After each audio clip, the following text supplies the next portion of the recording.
This is a true story, something that happened to me just last year. I've learned that in the corporate world, loyalty is just a word they use until your replacement is trained. The Crystal Award felt like a block of ice in my hands, its weight a cruel joke against the hollowness blooming in my chest. We were all gathered in the main conference room on the 80th floor of the Aon Center, the sprawling expanse of Chicago and Lake Michigan a glittering, indifferent backdrop. My boss, Marcus Thorne, had his arms slung around my shoulders, his smile as wide and predatory as a shark's, as he announced to the entire sales division that after 10 years of record-breaking service, I was being promoted. But then he gestured to a young woman standing beside him, someone I'd never seen before, and his next words landed like a guillotine blade. And I couldn't be more thrilled to introduce you all to Chloe, the brilliant new talent who will be taking over Maya's former role as head of national sales, effective immediately. If you genuinely enjoy our stories, please subscribe to the channel. Tell us where you're from, and what time it is right now. It's always fascinating to know how far our story flows. My smile was a porcelain mask, threatening to crack. The applause sounded distant and distorted, like it was coming from underwater. I could feel the 100 pairs of eyes on me, some filled with pity, others with a cold, calculating curiosity. They were my team. I had trained most of them, celebrated their wins, and coached them through their losses. Now they were clapping for my public execution. Marcus squeezed my shoulder, his signet ring digging into my collarbone. "We're moving Maya up to a new advisory role," he boomed, the practiced corporate cheer in his voice making my stomach churn. "Strategic Development Advisor. A big-picture position for our biggest-picture thinker. Strategic Development Advisor." The title was so vague, so meaningless, it was an insult wrapped in corporate jargon. It was a golden parachute made of lead, designed to send me straight to the bottom while making it look like I was soaring. The woman, Chloe, stepped forward. She couldn't have been more than 25, all fresh-faced ambition, and a designer dress that probably cost more than my first car. She gave me a tight, insincere smile. "I have such huge shoes to fill, Maya," she said, her voice dripping with a sweetness that didn't reach her eyes. "I've been studying your work for weeks." "It's an honor." Studying my work for weeks. The phrase snagged in my mind. The blood drained from my face. This wasn't a sudden decision. This was a premeditated, carefully orchestrated coup. While I was closing the Northwind account, our biggest client acquisition in 5 years, they were already measuring my office for a new occupant. While I was working until midnight, sacrificing dinners with friends and time for myself, they were interviewing my replacement. The heavy Crystal Award in my hands, engraved with the words "Decade of Excellence," suddenly felt like a tombstone. Marcus led the room in another round of applause, this time for Chloe. I stood there, trapped in the spotlight, the city lights of Chicago twinkling outside as my world went dark. The next morning, the illusion of a promotion was stripped away with brutal efficiency. My corner office, the one with the panoramic view of Millennium Park that I had worked a decade to earn, was no longer mine. A junior HR rep, a kid named Kevin who looked like he was still in college, avoided my gaze as he explained the transition. My new office, he said, was on the 45th floor. He handed me a new keycard. He didn't offer to help as I packed 10 years of my life into a single cardboard box. My files, my personal photos, the little plant my sister had given me, it all went in. My old team members scurried past the open door of my former office, their eyes fixed on their phones or the floor. Only Ben, a junior salesman I'd mentored, paused.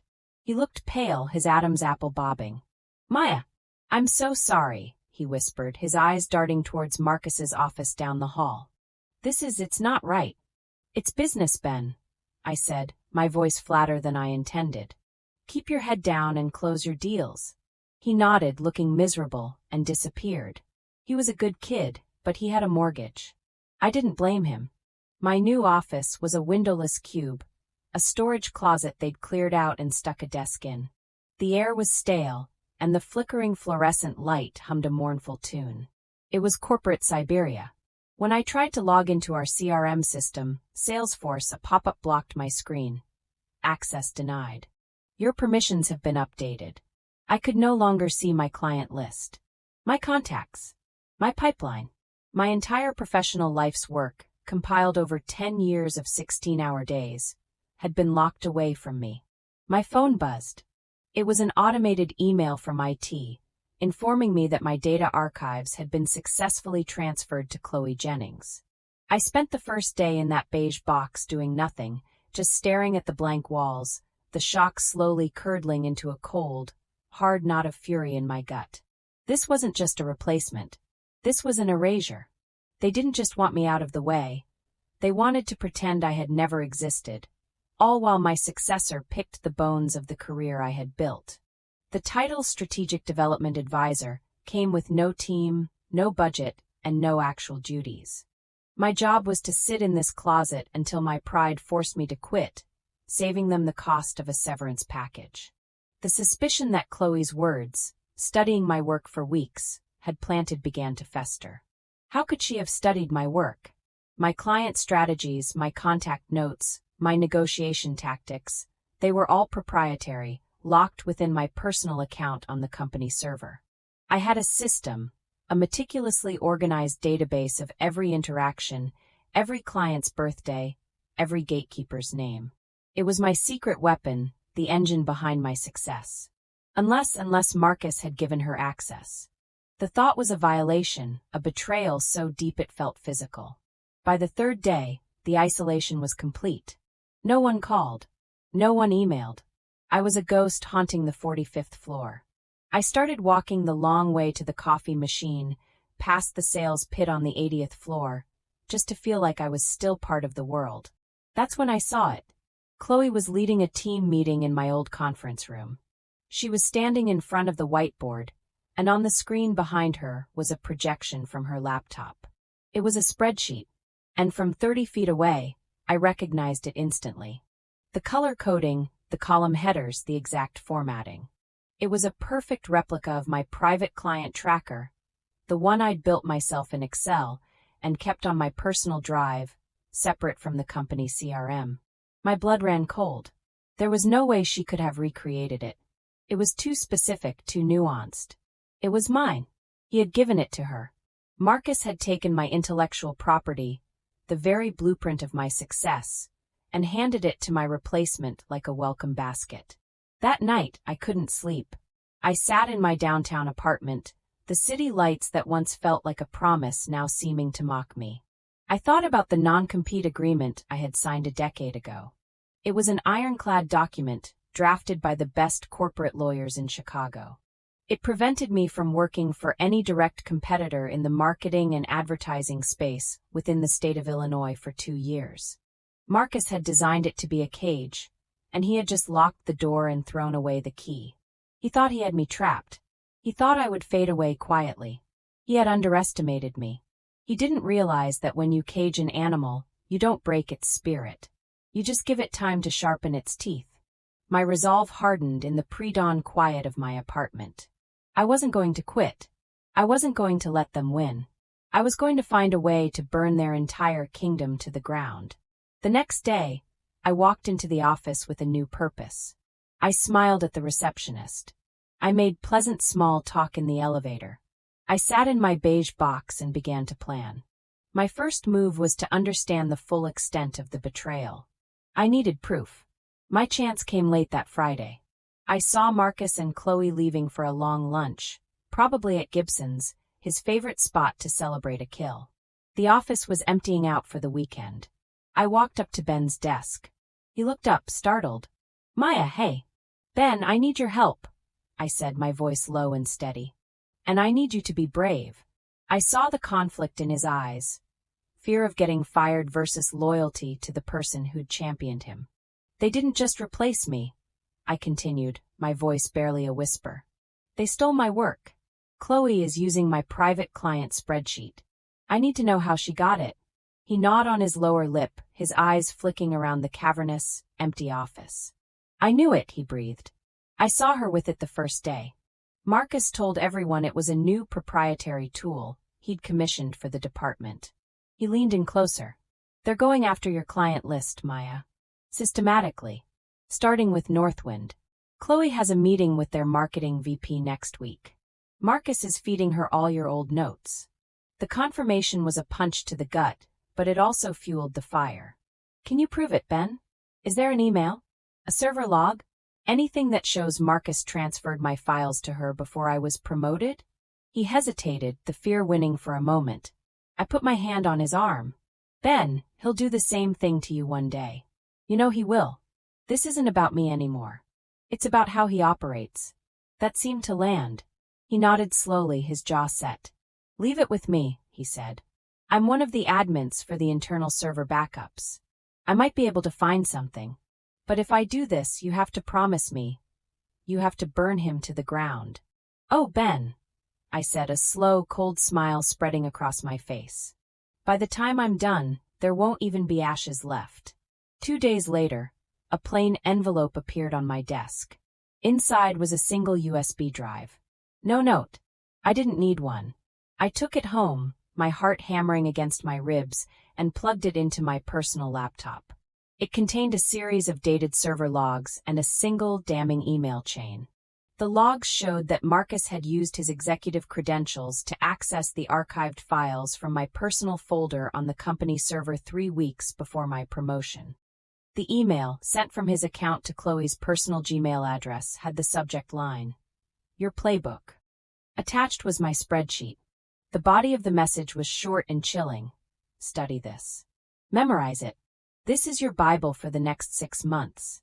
Welcome to Apex. I stared at the screen, a feeling of grim vindication washing over me. I had him. This wasn't just unethical, it was illegal. It was data theft, corporate espionage. And he had been stupid enough to put it in an email. But going legal was a long, messy, and expensive process. A lawsuit would take years and drain my savings. It would be a war of attrition, and he had the entire corporate legal department of Apex marketing on his side. No, a legal battle would be my last resort, the nuclear option. My revenge needed to be faster, cleaner, and far more personal. It needed to be public. I wanted to dismantle his reputation with the same surgical precision he had used to dismantle my career. The first step was to escape my cage. I spent the next week locked in my apartment with a bottle of expensive whiskey and a copy of my non-compete agreement, reading it over and over again until the legal jargon started to blur. It was a masterpiece of corporate entrapment. It covered marketing, advertising, brand management, and public relations services. It was designed to be airtight. But as I read it for the 20th time, a single word stood out: services. The agreement was focused on firms that provided services. It didn't explicitly mention companies that sold a product, specifically a technology product. It was a tiny crack, a sliver of daylight. My mind started racing. The biggest complaint my clients at Apex always had was the lack of sophisticated data analytics to prove ROI on their marketing spend. We offered beautiful, creative campaigns, but in a world obsessed with data, our reporting was archaic. And I knew exactly who was leading the charge in marketing analytics technology: a fast-growing tech firm called Innovatech. They weren't a direct competitor in the traditional sense. They didn't build ad campaigns. They sold a software-as-a-service (SaaS) platform that measured them.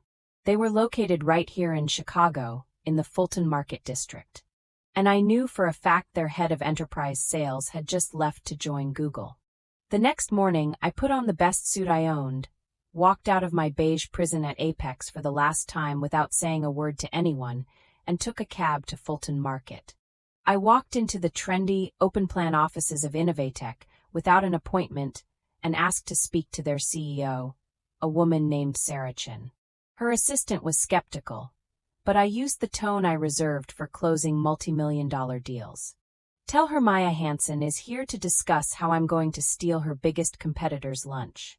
She'll want to take this meeting. 5 minutes later, I was sitting across from Sarah Chin. She was sharp, no-nonsense, and radiated an energy that was the complete opposite of Marcus's stale, old boys club vibe. I laid it all out. I didn't mention the stolen data or the personal betrayal. I kept it professional. I told her I had just left Apex, that I had a non-compete, but I had identified a legal loophole that would allow me to work in tech sales. I told her I knew the pain points of every major marketing client in Chicago because I had spent the last decade listening to them. I knew their budgets, their strategic goals, and their frustrations with the lack of data-driven results from traditional agencies like Apex. Apex isn't our competitor, she said, leaning back in her chair, her eyes appraising me. Not yet, I countered. But their clients are your perfect customers. And I'm the only person who can deliver them to you. I can't poach them directly, my non-compete is clear on non-solicitation. But I don't have to. I know what they need before they do. I can build a sales strategy that targets their exact weaknesses. I will make your platform so indispensable to them that when their contracts with Apex come up for renewal, they won't even consider it. I slid the USB drive across the table.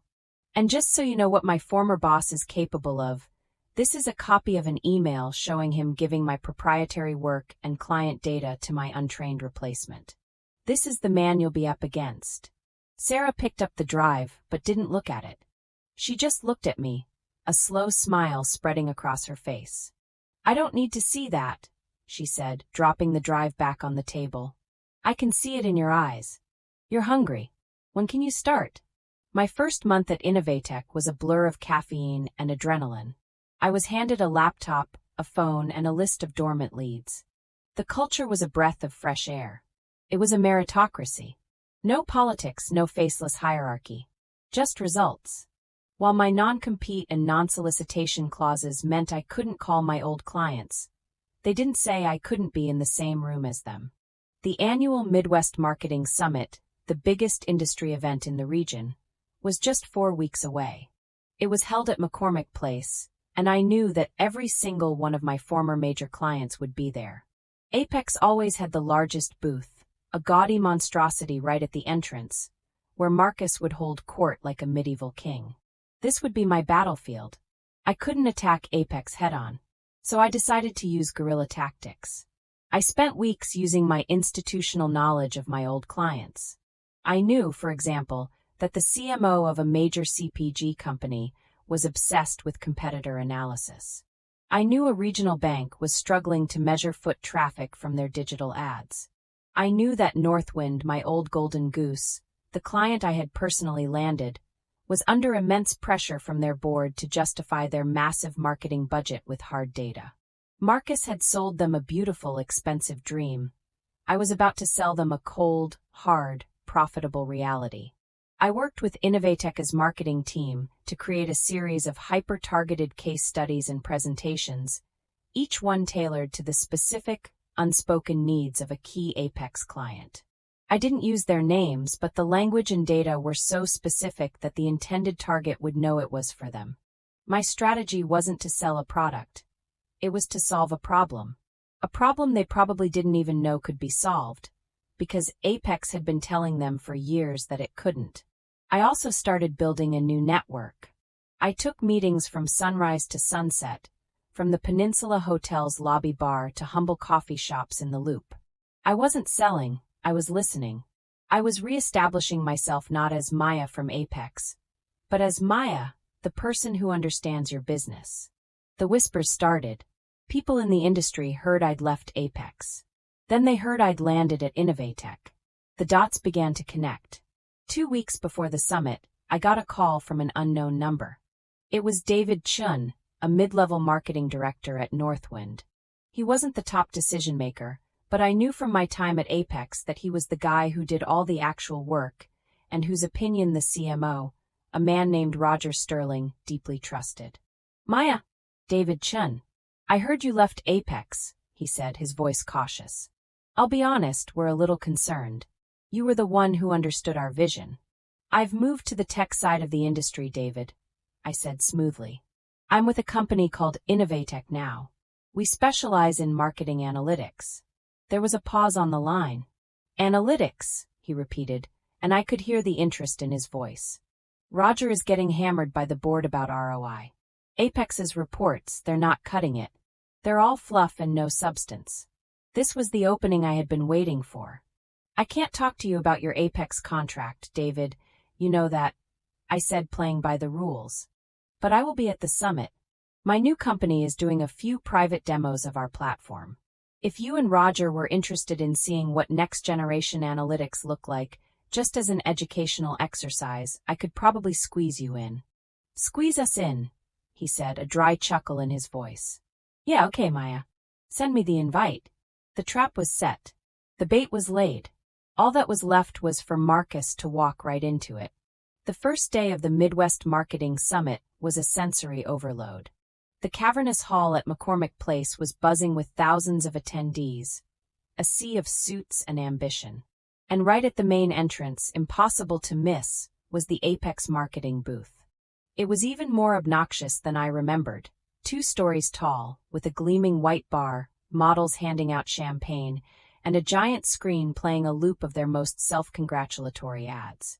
And there, in the center of it all, was Marcus, holding a glass of champagne, his face flushed with self-importance. Beside him, looking slightly overwhelmed but trying her best to look like she belonged, was Chloe. I saw them before they saw me. I was at the much smaller, sleeker Innovatech booth, tucked away in the tech pavilion. Our booth was minimalist, a few screens showing our clean, powerful data visualizations and a sign that read, "Stop guessing. Start knowing." It was a direct counterpoint to Apex's flash and sizzle. I spent the day working, giving demo after demo, my voice growing hoarse. I saw familiar faces, old clients and colleagues. Some gave me a wide berth, clearly intimidated by the Apex monolith. Others approached me with curiosity, their interest piqued. The whispers were getting louder. "Maya Hansen is at Innovatech. They do data analytics."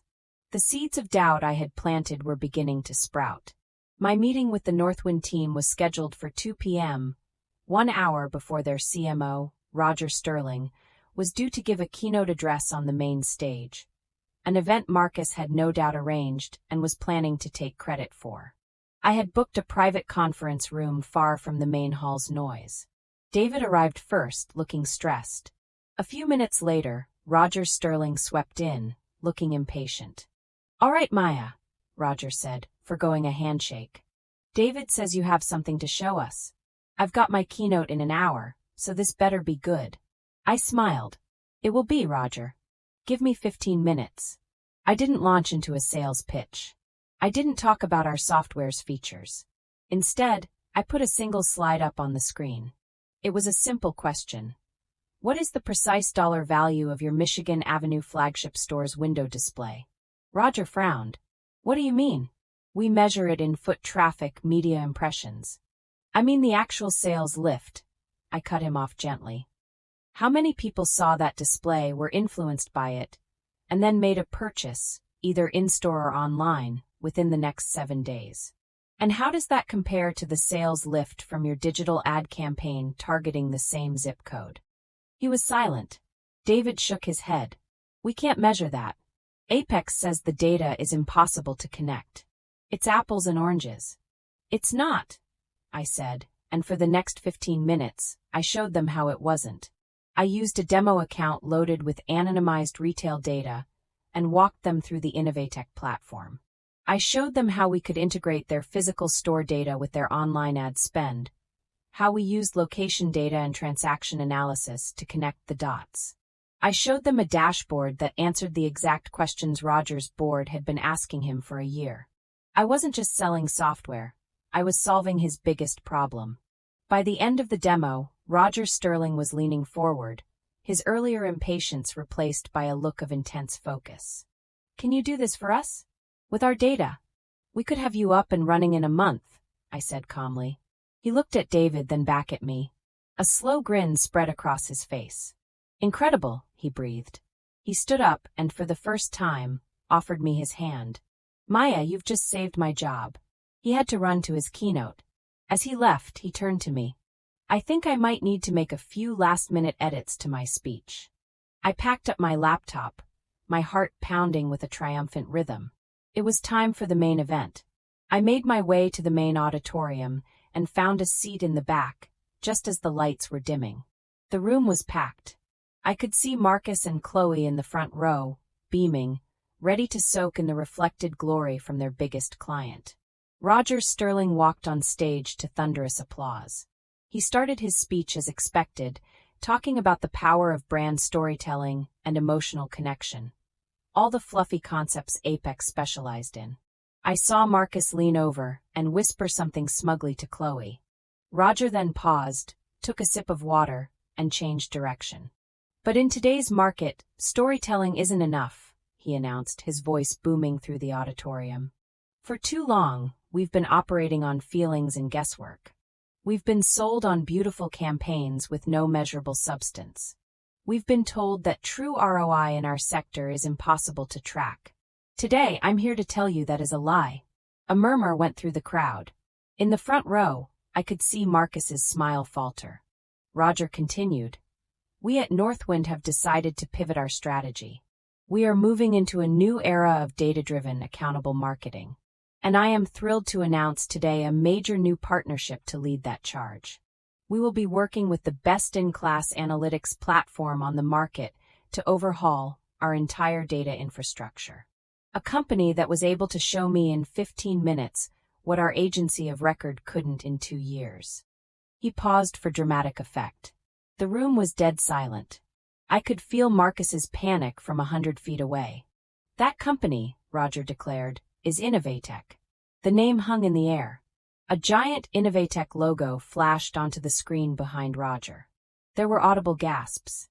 I watched as Marcus's face went from confusion to disbelief to ashen horror. He looked around wildly, as if searching for an explanation. His eyes scanned the crowd and then, finally, they locked onto mine in the back of the room. I gave him a small, slow smile and a little wave. The moment of recognition, of pure, unadulterated shock on his face was more satisfying than any commission check I had ever received. But Roger wasn't done. And the brilliant mind who brought this to our attention, someone who truly understands the needs of the modern retailer, is here today. Please join me in welcoming Innovatech's new head of enterprise accounts, Maya Hansen. My face was projected onto the giant screen. The spotlight found me. The applause was deafening. I stood up, walked down the aisle, my steps steady, and joined Roger Sterling on stage. I shook his hand as cameras flashed. I looked out over the crowd, over the sea of stunned faces, and settled my gaze once more on the front row. Chloe looked like she had seen a ghost. Marcus looked like he had just been publicly disemboweled. He was staring at me, his mouth slightly agape, the mask of the powerful CEO completely shattered, revealing the pathetic, insecure man beneath. In that moment, in front of the entire Midwest marketing community, I had taken everything from him. His biggest client, his public triumph, his reputation. The rest of the summit was a blur of congratulations and frantic meeting requests. Our little booth was swamped. We were the talk of the conference. The story spread like wildfire. How Northwind had publicly dumped Apex on the main stage and announced a partnership with a smaller tech firm, all orchestrated by Apex's recently promoted star employee. I didn't see Marcus or Chloe again. I heard from a colleague that they had packed up their ridiculous booth that same evening and left before the second day even began. The fallout was immediate and catastrophic for them. Northwind's public endorsement of Innovatech was a signal to the market. Within a week, 2 more of Apex's major clients had called us to request demos. The narrative had been set. Apex was the past and we were the future. My revenge wasn't just about taking one client. It was about fundamentally breaking their business model. I had exposed their greatest weakness, their reliance on style over substance, and created a stampede away from them. I didn't need a lawsuit. I had used Marcus's own arrogance and the platform he gave me to beat him in the court of public opinion, which in our industry is the only court that matters. A few weeks later, I was in my new office at Innovatech. It was a corner office larger than my old one, with a stunning view of the Chicago River. The sun was setting, painting the sky in hues of orange and purple. My phone buzzed on the desk. It was a text from Ben. Heard the news? Marcus was just fired. The board held an emergency meeting this morning. The stock took a nosedive after Northwind. You did it. I read the message, a quiet sense of finality settling over me. There was no elation, no desire to gloat. The fire of my anger had burned itself out, leaving behind a calm, cool certainty. I had won. I had not only survived, I had thrived. I had turned my lowest point into my greatest victory. I looked out at the city lights beginning to flicker on, each one a tiny world of its own. I thought about Marcus, stripped of his power and prestige, and Chloe, her shortcut to the top now a dead end. I felt nothing for them. No pity, no lingering anger. Just a vast, quiet emptiness where the rage used to be. Some victories aren't loud. They're the quiet sound of an old world burning away. The end.